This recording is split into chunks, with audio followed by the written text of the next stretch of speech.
Judas, Judas 1, ja, er is enkel één hoofdstuk in Judas, dus het voorlaatste boek van de Bijbel. En zoals u ziet van het bord hier van voren, ga ik één vers gebruiken als de basis van de prediking van morgen. Mis met deze wereld. De meeste mensen zouden met deze stelling akkoord zijn. We merken dingen, wij horen dingen, wij lezen dingen die verontrustend zijn. Denk aan het gebrek aan verdraagzaamheid. Dat zien wij vaak online, bij chatforums bijvoorbeeld, of in de samenleving in het algemeen, agressie in het verkeer, agressie in het algemeen. Gezinnen die constant ruzie hebben of uit elkaar gaan. En het geweld en onrust en stakingen en oorlogen en vooroordeel, zedeloosheid, noem maar op. Nu, als we de Bijbel grondig lezen, dan weten wij iets daarover. We weten, we hoeven niet verbaasd te zijn over deze toestand. Waarom? De Bijbel geeft ons de oorsprong en de oorzaak van het kwaad en de zonde, de corruptie en de verdorvenheid van de mens. Maar ook de oplossing. Nou, dat is best ook. De oplossing is onze Heer Jezus Christus, die zijn leven gaf om zondaren, zoals u en mij, te redden. Nu, deze wereld, grotendeels, wil deze oplossing niet aannemen. Dat brengt met zich mee, botsingen. En dus, wij staan in een strijd, een geestelijke strijd. En onze tekst van morgen spreekt over deze strijd. We lezen in Judas 1 en vers 3. Geliefden, toen ik mij met alle inzet toe zette u te schrijven over de gemeenschappelijke zaligheid, werd ik genoodzaakt u te schrijven met de aansporing om te strijden voor het geloof, dat eenmaal aan de heiligen overgeleverd is. Judas, de schrijver van deze tekst, deze brief, hij schreef deze brief in de jaren 60 van de eerste eeuw. Hij was een broer, of zou ik beter zeggen een halfbroer van onze Heere. Dus hij is niet te verwisselen met die Judas die gekozen werd als apostel. Die is hij niet. Judas was een van de 4 broers die genoemd zijn van onze Heere, of halfbroers. We lezen daarover in Mattheüs 13, vers 55, 56. En Jezus had ook zusters, meervoud, dus tenminste 2 zusters of halfzusters had hij ook. En Jacobus is tot geloof gekomen en Judas ook. In het begin, toen Jezus op aarde was er geen enkel van hen bekeerd, maar ze zijn tot geloof gekomen. En Judas voelde door de Heilige Geest hier geleid om een brief over iets anders te schrijven dan wat zijn oorspronkelijke bedoeling was. Hij spreekt zijn lezers aan, geliefden, toonde zijn waardering voor hen, zijn liefde voor hen. En hij wilde schrijven over de gemeenschappelijke zaligheid. Al de comfort en de zegeningen van het geloof in de Heere Jezus en alles wat bijhoort. Maar blijkbaar was het urgent en dringend dat hij over iets anders moest schrijven. Werd ik genoodzaakt, een sterke woord, genoodzaakt, u te schrijven met de aansporing om te strijden voor het geloof, dat eenmaal aan de heiligen overgeleverd is. Dus dit is een waarschuwing over valse leraars. En Judas merkt dat het noodzakelijk was. Nu, om even dit in een bredere context te plaatsen. Deze brief in zijn totaliteit moedigt christenen aan om de leer van het geloof te verdedigen in de eerste 3 versen. dwaalleraars zijn te kennen aan hun zedeloosheid. Dat legt hij uit met verwijzing naar verschillende. Biliam noemt hij noemt Korach, hij noemt Sodom en Gomorra. Lessen vanuit de geschiedenis. Hij vertelt ook iets over de Heere God, dat hij zal dwaalleraars oordelen. God ziet alles, hij weet alles. We kunnen niets van hem verbergen. En de heiligen, de gelovigen, dat wil zeggen, moeten volharden om behouden te worden. Vanaf vers 17 tot en met 23 moedigt hij de gelovigen aan. Volharden tot aan het einde. En hij eindigt met God zelf. En dat is een brief dat toont perfect het evenwicht vanuit de schrift. Er is zorg voor de mens, zorg voor de gelovigen. Maar het begint bij God, het eindigt bij God. Hij stelt zich voor als een dienstknecht van Jezus Christus in vers 1. Maar in de slotversen, vers 24 en 25, na die oproep om te volharden, geeft hij de hoop, de Heer is trouw en genadig, hij zal u helpen om daarin. U heeft soms de ervaring, u probeert de Heer te volgen en te dienen en probeert van dingen af te blijven die u van de Heer kunnen afleiden. Maar het is een strijd en we worden vermoeid daarvan. Maar het is de Heer die de kracht geeft om door te gaan. En vers 24, ik hoorde een prediking, even zien, 43, 42 jaren geleden. En vers 24, de predikant zei, die kwam zoals een soort kogel in mijn ziel van zekerheid. Na de strijd, om te volharden, om door te gaan met de Heer, hem te dienen. Dat is zo'n opluchting. Zo'n grote opluchting, ik weet het nog vandaag. Van een prediking 43 jaren geleden, maar zo heeft de Heer tot mij gesproken die avond. Het was op een avond. Aan hem, de Heere God, die bij macht is u verstrakelen te bewaren en u smetteloos te stellen voor zijn heerlijkheid en grote vreugde. Alleen wezen God, onze zaligmaker, zij heerlijkheid en majesteit, kracht en macht, nu en in alle eeuwigheid. En hij voegt een amen daartoe, dat kan niet anders.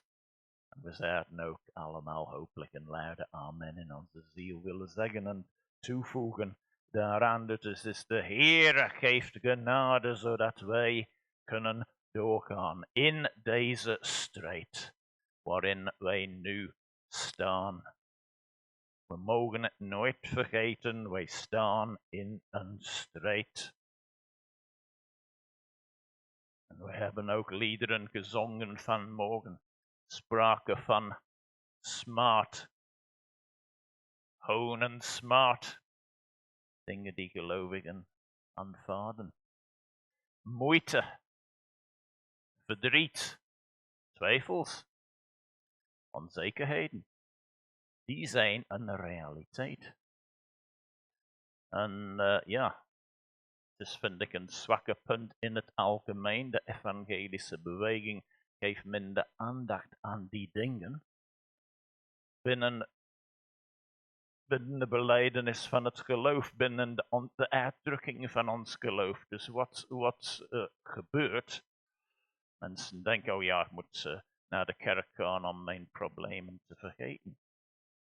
En alles moet over triomferen gaan en mijn lekkere gevoel en ik moet een prettige gevoel over mezelf. Maar we weten intussen, zo gaat het niet in het leven altijd. En dat is soms een zwakke punt van sommigen. Ik zeg niet alle, sommige moderne liederen zijn te triomfantelijk Alles is mooi, alles is prachtig, alles is schoon. Ja, de Heer is schoon, de Heer is prachtig, jawel. Maar we doen alsof het leven moet altijd iedere dag prachtig zijn. We weten dat is niet de realiteit. En als het altijd over overwinning en triomfantelijk zijn, en ja, vinden wij het moeilijk ergens om een verbinding te vinden tussen het echt leven en wat we in de kerk meemaken. En dat is ook niet de bedoeling. De Heer weet alles, hij ziet alles. Geloof is een strijd. Dus hoe strijden wij voor het geloof? En ik zal het proberen niet te lang te houden. Ja, 4 bladzijden heb ik. Ik hoop dat Jeff niet geen schrik van gehad heeft. Nou, hoe strijden wij voor het... Wel ja, we moeten eerst weten wat het geloof is. Geloof, ja. Belangrijk begrip in het Nieuwe Testament. Het woord geloof in de grondtekst in het Nieuwe Testament, dus in de Bijbelse Grieks, dat komt 243 keer voor. Dus reken uit op 27 boeken. Dat is 9 keer per boek gemiddeld. Vrij veel. Geloof een heel belangrijk begrip in het Nieuwe Testament. Nu, er is geloof en er is het geloof. Geloof, dat gaat om een individuele geloof, wat een persoon denkt of voelt of gelooft. Er zijn wetenschappers die toch in aliens geloven. Ja. Kan je dat geloven? Maar ze zeggen dat ze daarin, dat is hun geloof, hun overtuiging. Vraag uw buurman of uw buurvrouw, wat gelooft u mevrouw? Oh, ik geloof in niets. Maar ja, dat is ook een overtuiging. Ik zou 1 per 1 wat gelooft u? Dat is uw persoonlijke overtuiging. Dat is geloof. Maar het geloof, dat is een beetje anders. Het geloof, even mijn plaats kwijt, dat is het geloof van de kerk van alle tijden. Eigenlijk vanaf het begin van de wereld tot in de huidige tijd. We moeten niet alles plaatsen in het hier en nu. Ook soms een zwakke punt bij de moderne evangelische beweging. Alles draait hier om het hier en nu. Hoe gaan we nu mensen de 20 eeuwen die voorgegaan zijn, het is alsof ze vergeten zijn. Dat is ook niet de bedoeling. Het geloof, dat is een erfenis die we gekregen hebben. En Judas, hij drukt dit zo uit. Hij wil zijn lezers aansporen, aan het einde van vers 3, om te strijden voor het geloof dat eenmaal aan de heiligen overgeleverd is. Eenmaal geleverd aan de heiligen, aan de gelovigen. Eenmaal. Nu, we weten vanuit onze schriftlezing in Psalm 78 vanmorgen, dat geloof moet doorgegeven worden per generatie. Elke generatie moet dat geloof doorgeven. Het is de verantwoordelijkheid vooral aan christelijke ouders om de inhoud van dat geloof door te geven aan hun kinderen met de hoop, het gebed, dat de kinderen, ze nemen dat tot zich over tijd en stellen ook hun vertrouwen in de Heere Jezus. Maar dat is het geloof. En het geloof, dat blijft hetzelfde. Dat is onze erfenis. De kerk van alle tijden. Het geloof wordt doorgegeven. En het moet hetzelfde zijn in alle plaatsen en alle tijden, qua inhoud. Nu, het geloof wordt aangevallen. Daarom moeten wij daarvoor strijden. Het wordt aangevallen op verschillende wijzen. Judas noemt een aantal zaken later in deze brief. Maar het geloof zelf, het bestaat uit een aantal punten die altijd hetzelfde zijn en blijven in alle generaties. Nu, er zijn andere geloofsartikels van secundaire belang. Ik zeg niet dat ze van minder belang zijn, maar ze zijn niet de prominentste zaken. We denken dat de kerk zo hopeloos verdeeld lijkt soms. Nu, soms komt dat door factoren zoals botsingen van persoonlijkheden. Te veel onder de leden of onder de leiding wil altijd de zin gewoon doorduwen. En dat botst. Maar er zijn ook verschillende meningen op een aantal secundaire onderwerpen.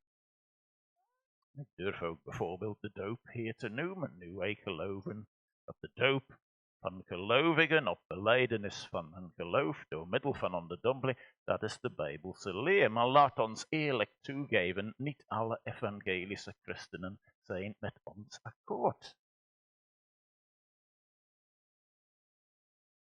Er zijn oprecht evangelische christenen die oprecht geloven dat de kinderdoop bijbels is. Nu wij, ik zeg vanuit onze belijdenis, wij zijn daarmee niet akkoord. Ik ben daarmee niet akkoord.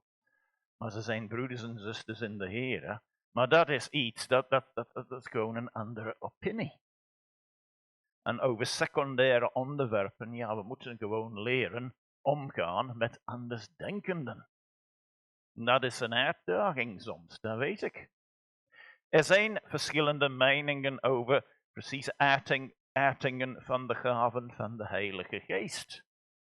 Bepaalde uitingen van de Geest zijn nog voor onze tijd of niet.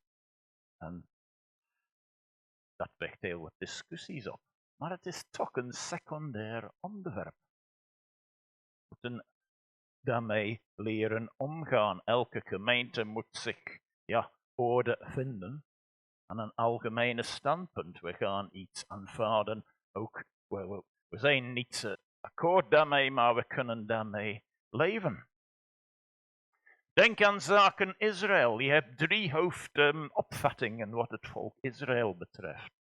Je hebt de bedelingenleer, die het meest bekend is, denk ik, klassiek hier in België, dat God 2 aparte volken heeft eigenlijk. Dat is de essentie daarvan. Oude Testament Israël, Nieuwe Testament worden uit elkaar gehouden. Tweede optie, de vervangingsleer. Dat de kerk in het Nieuwe Testament komt in de plaats van Israël. De derde optie, volgens mij de Bijbelse leer is, niet iedereen is mee akkoord, vervullingsleer. Dat de Heer brengt een eenheid tussen die 2, maakt de 2 één. En dus, ze kunnen dus niet uit elkaar gescheurd. Maar die 3 visies, zij bestaan en ze zullen blijven bestaan. Tot aan de nieuwe aarde. Dan zien we wie gelijk had. Maar in de tussentijd moeten wij leren omgaan met andersdenkenden. Zo werkt dat. We zijn een aantal ook praktische dingen kunnen noemen. Ik ken een gemeente hier in West-Vlaanderen een aantal jaren geleden. Gesplitst door keuze van zangbundel. Sommigen wilden enkel uit Johannes de Heer zingen. Anderen wilden enkel uit opwekking. En dat kwam zo ver. Wel, beter dat ik niet. Dat is een praktische zaak. Maar dat heeft niets te maken met de essentie van het geloof. Het geloof eenmaal geleverd aan de heiligen van alle tijden. Nu, onze kerk heeft een geloof. En wij vertrouwen, wij hopen dat het overeenkomt met die erfenis. Dat geloof van de kerk van alle tijden. Het ware geloof als het ware. Wij hopen dat. Nu, wat is het geloof? Natuurlijk veel mensen heel oprecht. En ze bedoelen het goed, zeggen, we hebben enkel de Bijbel nodig. We geloven de Bijbel. Dat is juist en goed zover als het gaat. Wat is het probleem? Wel, stel 10 evangelische christenen naast elkaar. vragen, wat zijn voor u de voornaamste punten vanuit de Bijbel? Je gaat allerlei opvattingen krijgen en toch beweren, ja, we hebben dezelfde Bijbel. Wat is het probleem hier? Wel, dat is de tekortkoming op praktisch gebied. Als we gewoon de houding nemen, ja, ik ken mijn Bijbel. Ja, ik vind dat en ik vind dat. En de buurman vindt iets anders, enzovoort, enzovoort. Als we dat doen, los van het geloof, onze erfenis. Eenmaal geleverd aan de heiligen, zoals Judas dat schrijft. Dus het is best gemakkelijkste, praktische. Wij pakken een aantal kernpunten. Wat bedoel ik daarmee? Ook kernpunten die zo fundamenteel zijn, dat als iemand daarvan afwijkt, moet je zeggen, ja, die kan nooit beschouwd worden als een orthodox bijbelgelovige, een evangelische gelovige. Nu, wij hebben een geloofsbelijdenis in onze kerk. Wij horen bij een netwerk van evangelische gemeentes, de Vrij Evangelische Gemeentes, VEG, afkorting. En wij hebben de geloofsbelijdenis van de VEG. En ik sprak over al mijn bladzijden. Ik ga eigenlijk dat een beetje herzien. Ging punt per punt. Punt per punt. Die dingen, die kernpunten even aflezen. De Bijbelteksten staan bij, die gingen we niet opzoeken. Ik zie het met oog op de tijd. Ik zou dat beter niet doen misschien. Maar dat geeft een samenvatting. En dat is voor onze tijd en dat is fijn. En om lid te worden van onze kerk is het zo, u moet die geloofsbelijdenis respecteren, zou ik zeggen. Het kan zijn, misschien u bent met bepaalde dingen hier en daar niet akkoord, maar u moet, als u lid wilt zijn, u moet geen stappen ondernemen om iets te ondermijnen in die geloofsbelijdenis. Dus u bent ofwel volledig akkoord of akkoord gaan om het te respecteren. Dat is onze geloofsbelijdenis en die 10 punten, maar ja, kan laten tonen als u nieuwsgierig bent. Het kan zijn dat u ook een kopie ergens thuis heeft. Maar wat ik ook wilde tonen vanmorgen, dat is dezelfde erfenis, hetzelfde geloof, dezelfde inhoud als van de kerken in vroegere tijden. En ik wil een veel oudere, veel vroegere document even voorlezen. En dat is iets voor de apostolische geloofsbelijdenis. Samenvatting van de leer van de kerk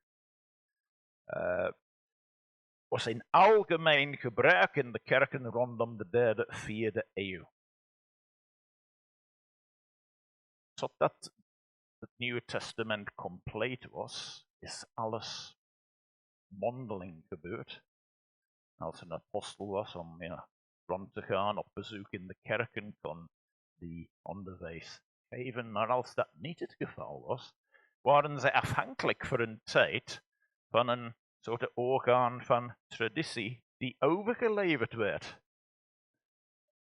En die documenten werden in de tijd door vrijwel alle gelovigen, alle christelijke kerken aanvaard. Nu, de apostolische geloofsbelijdenis, dat is veel korter. Sommigen van jullie zullen het misschien kennen.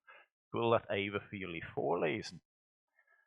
We lezen daarin als volgt. Ik geloof in God, de Vader, de Almachtige, schepper van de hemel en van de aarde. En in Jezus Christus, zijn enige geboren Zoon, onze Heer, die ontvangen is uit de Heilige Geest, geboren uit de maagd Maria, die geleden heeft onder Pontius Pilatus, is gekruisigd, gestorven en begraven, nedergedaald te helle, ten 3e dagen wederom opgestaan van de doden, opgevaren ten hemel, zittend aan de rechterhand van God, de Almachtige Vader, vanwaar hij komen zal om te oordelen de levenden en de doden. Ik geloof in de Heilige Geest. Ik geloof één heilige, algemene christelijke kerk, de gemeenschap, de heiligen, de vergeving der zonden, de wederopstanding van het lichaam en een eeuwig leven. En het eindigt met amen. Dat is geen geloofsartikel, dat is gewoon een soort uitdrukking van akkoord. Zo is het. Nu, er zijn ook andere geloofsbelijdenis vanuit de vroegere kerk. Ik zou ook die kunnen nemen. Wat zouden wij vinden? Nou, niet doen omwille van de tijd. Het is al 11:05. Dezelfde kernpunten keren steeds terug. Keer op keer. Zie, het geloof is overgehandeld van generatie op generatie. Het is nooit verloren gegaan. We moeten nooit denken, oh, we staan hier alleen in de 21ste eeuw in de ruimte, als het ware. Nu, sommigen maken een goede stap terug. Ze gaan terug naar de Bijbel, eerste eeuw. Ja, oké, de eerste eeuw, fijn. 21ste eeuw, ja, goed.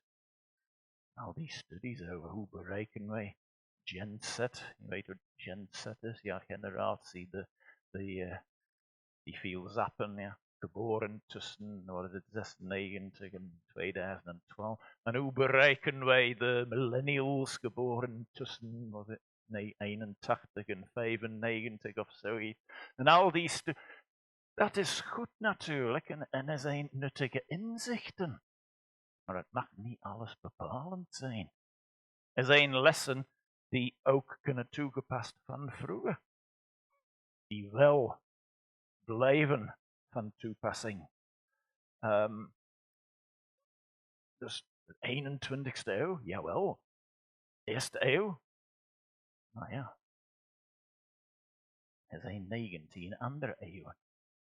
God door zijn geest heeft gewerkt door de geschiedenis heen.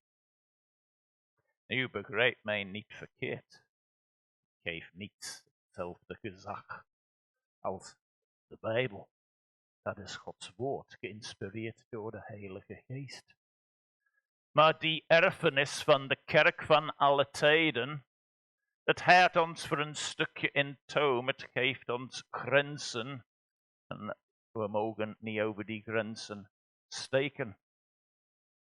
Judas, met deze kleine uitdrukking, eenmaal aan de heiligen overgeleverd is. Eenmaal, nooit meer te veranderen. De kernpunten van het geloof. Wat wil ik zeggen vanmorgen? Ken je geloof. Leer om je geloof uit te leggen. Geef antwoorden op bezwaren. Toon de zwakke punten van andere religies en andere ideeën, andere ideeën.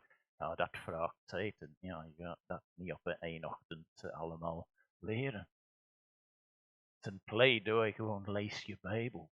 En doe het op de knieën in gebed. Heere, open mijn ogen.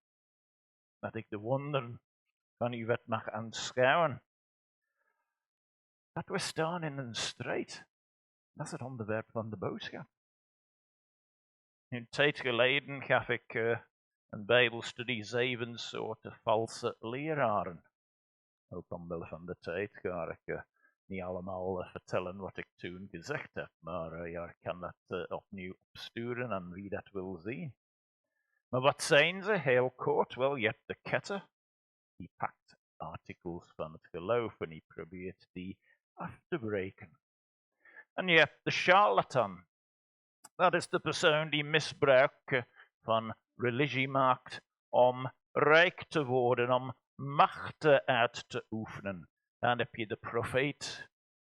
De gedachten in de lucht. Oh, nieuwe openbaring. Oh. Ja, als iemand dat beweert, ja. Ben ik geneigd om te zeggen, neem een koude douche. Ja. God geeft geen nieuwe openbaringen. Wij hebben de erfenis. God heeft gesproken door zijn Zoon, de Heere Jezus. En hij koos dan 12 apostelen om het Nieuwe Testament op te schrijven. We hebben alles daarin wat voldoende is voor onze redding, voor ons geestelijk leven. In alle aspecten daarvan. voorrechten en ook de strijd. Dan heb je een vierde, vierde misbruiker.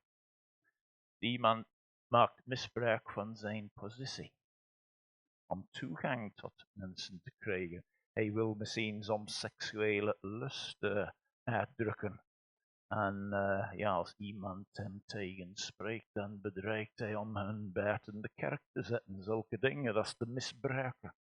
Dan heb je de scheuringmaker. Gebruik valse leer om een gemeenschap te storen of in onzekerheid te brengen. Nummer 6 heb je de charmeur. Probeer hier een beetje rap te gaan. Wel, de naam zegt het al, met zijn persoonlijkheid. Hij wil mensen charmeren en winnen.